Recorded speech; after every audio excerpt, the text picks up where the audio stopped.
Well, hello there. Hey guys. It has been a busy day. I came home and, oh, I'm so bright. I came home at like 12:30 from shopping for like 2 hours. I was already grumpy. Freya had chewed up my best friend's brand new book and something of Chase's that it was a lot of money. So I'd originally intended to shoot a video with all the spring seedlings I started. Come here. Come here. And let me see the stickers in your foot. Oh goodness. Okay, so I'd originally intended to shoot a video transplanting the spring seedlings that I had, the rutabaga, a couple cabbages and such, and up-potting them because it's about time to do that. But I had to go into the office. I was there for a couple hours. Now I've got about 2 hours before the kiddos get here, and then we got dinner. So y'all are gonna join me on a vlog with all of the dogs as I complete my chores for the afternoon.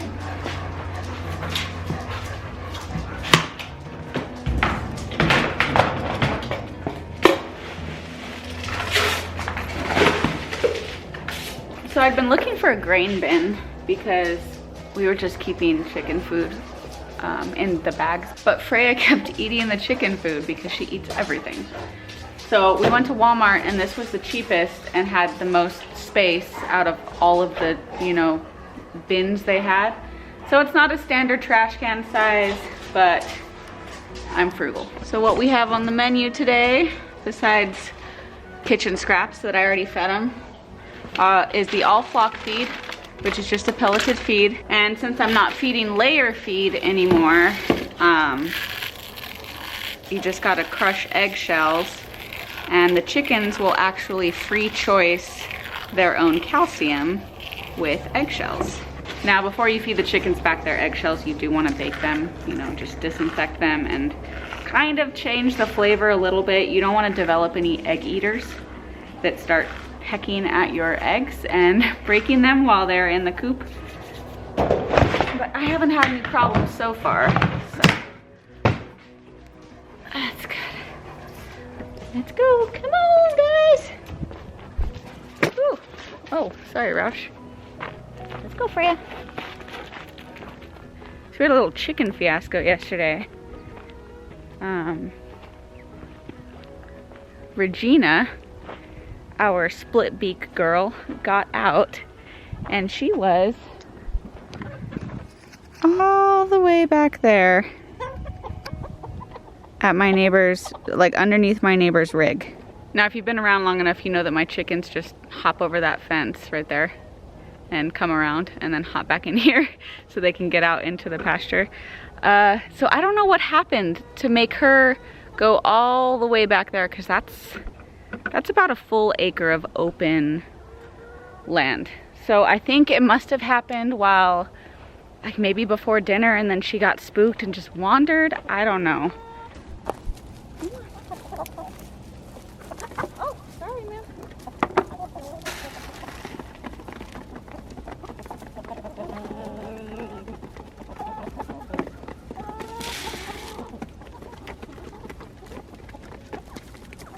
And if you follow me on Instagram, I had some stories about it, but it was a fiasco because my neighbor is never home. He doesn't actually live there. He just keeps his big rig, and if you can see like the RV pack, I don't know what he does, but he doesn't live there and he's never home. So I was like, how am I gonna get this chicken back?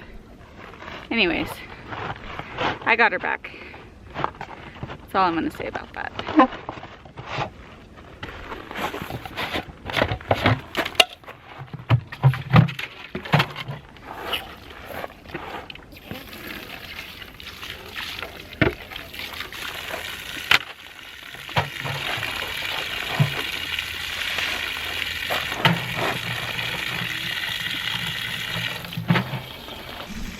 It was pretty sad though, because I don't name hardly any of my chickens. Like I still need to name the rooster, but I named Regina because she has this split beak, and so she's obviously easy to identify. So, you know, once you name her, you kind of get attached.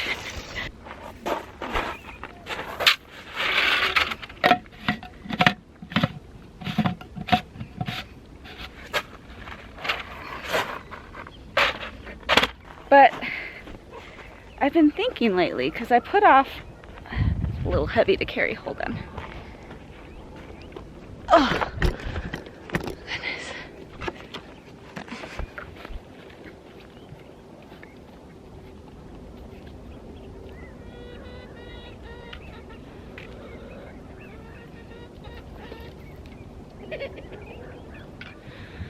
So I've been thinking, because I walked out this morning to feed the chickens, and 4 of them, they all have their wings clipped. 4 of them literally just jumped up and flew over the fence to me. And I'm not sure that, you know, building a cattle panel fence is really gonna do anything to keep them in. And if it's not electrified, it's not gonna do a whole bunch to keep predators out.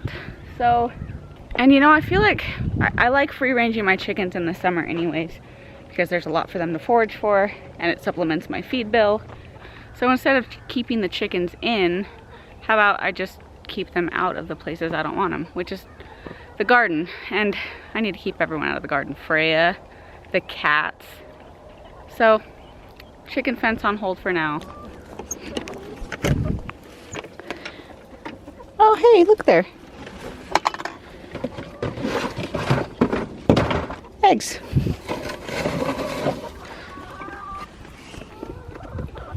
We've gotten a couple pullet eggs lately from these new girls. What? What are you doing? What are you doing? Huh? So it's prudent to walk around here and check for random eggs in random places. So, 3 eggs. Not too bad. Apollo.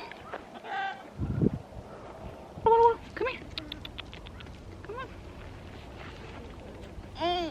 Okay, let's go for a ride. Okay. This is Apollo, my trusty barn cat.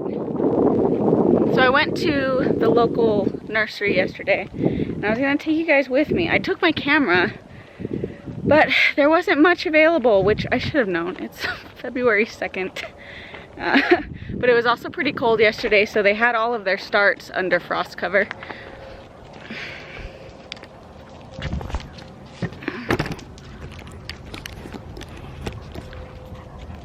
You wanna get down?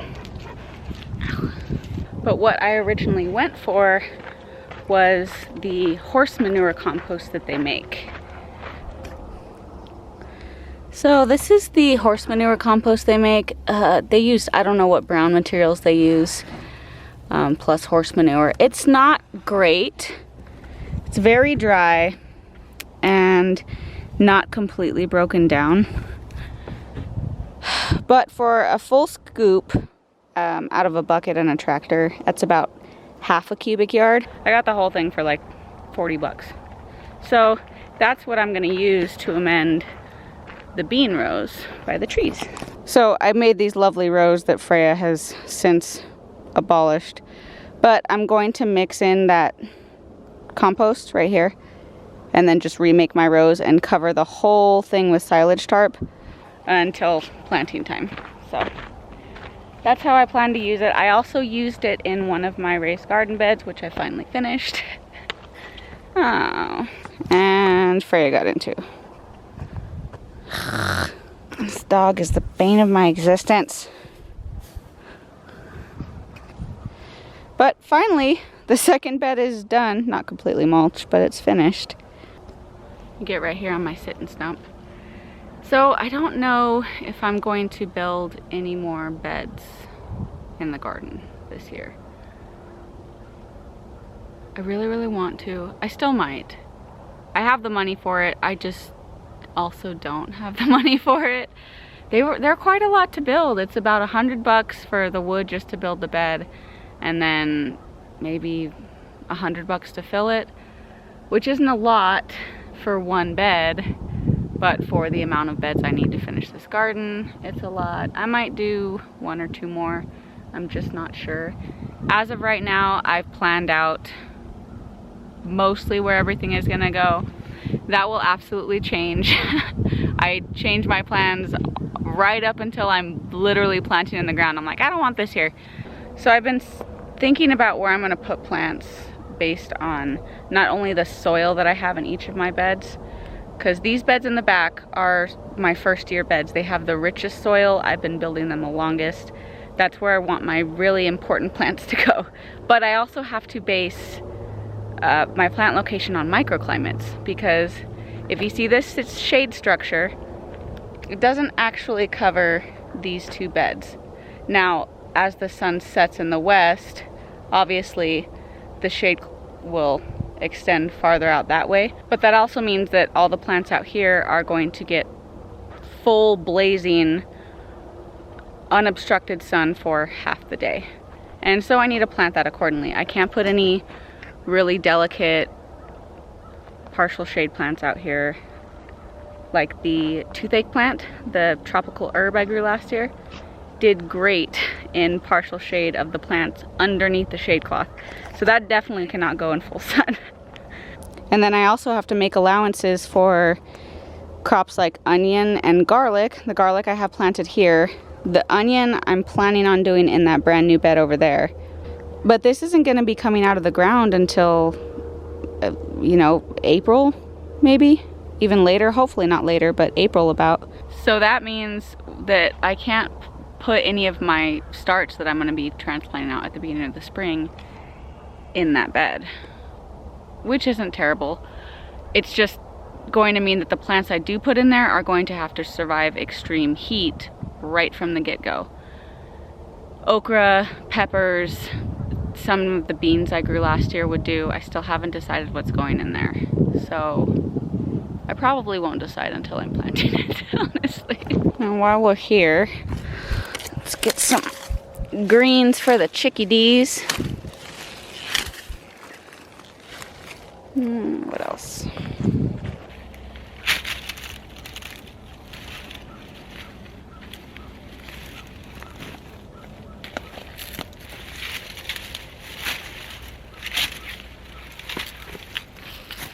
Keeping these greens around has been really, really convenient for the chickens.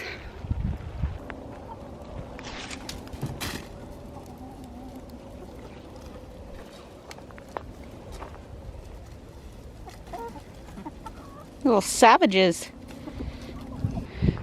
So I emptied this rain barrel, and most of the red algae stuff or whatever it is has dissipated now that it's dry. And I don't remember who it was right now off the top of my head, but someone commented on that video where I talked about the red algae problem and gave me a suggestion on what it could be, and that was very, very helpful. So thank you, thank you, thank you. The comment section is an amazing source of knowledge. So a quick word on the compost that I got from my nursery here in town, and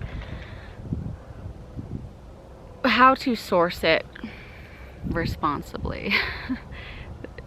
City compost can be an incredible source of free material, but you also have to remember that people throw everything in there. And I mean, we're talking people who are just growing a landscape garden and then spraying Roundup for every weed they see, and they're tossing those weeds full of Roundup into their trash bin to take to the city compost, and you just have to be aware of that.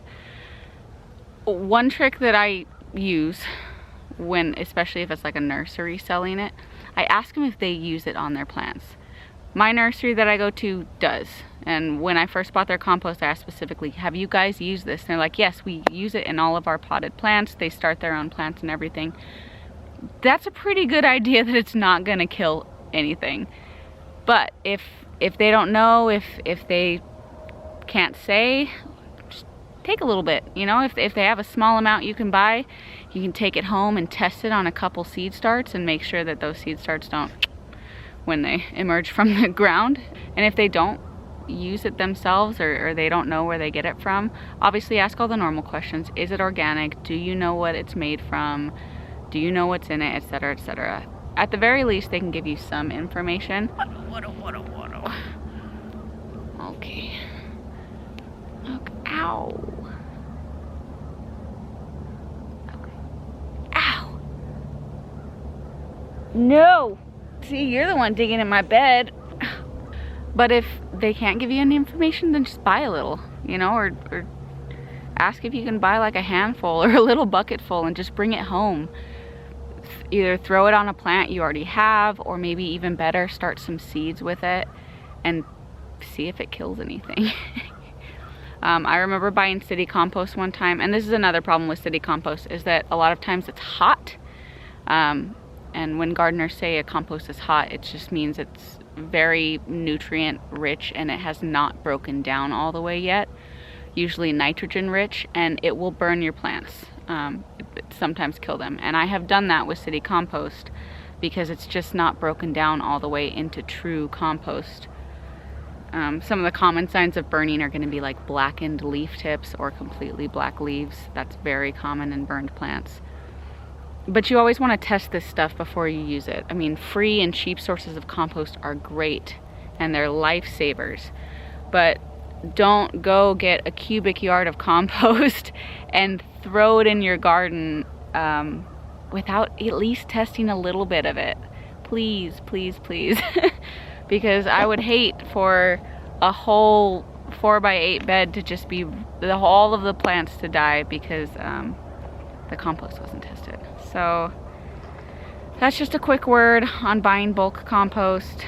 And like I said, I've used this compost before. It's not the best, and when I used it last year, it seemed a little bit nitrogen heavy to me, just because I had super leafy growth and foliage at the beginning and the plants weren't producing much. So of course I added nutrients to counteract that. I don't think it's going to be a problem. I'm aware of it this time. But I really needed a cheap source to finish filling this bed because I didn't want to completely fill it with just manure, hay layers. That's not very nutritious and the plants aren't going to grow very well in that. And I was really tired of going back to Home Depot and buying bags. So there we have it. I guess both of us will see if this works this year.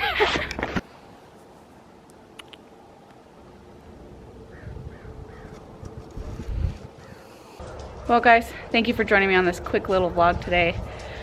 I'm definitely going to be up potting those seedlings tomorrow, and I'll take you guys with me. Just had a bit of a day today. I'll catch you on the next one.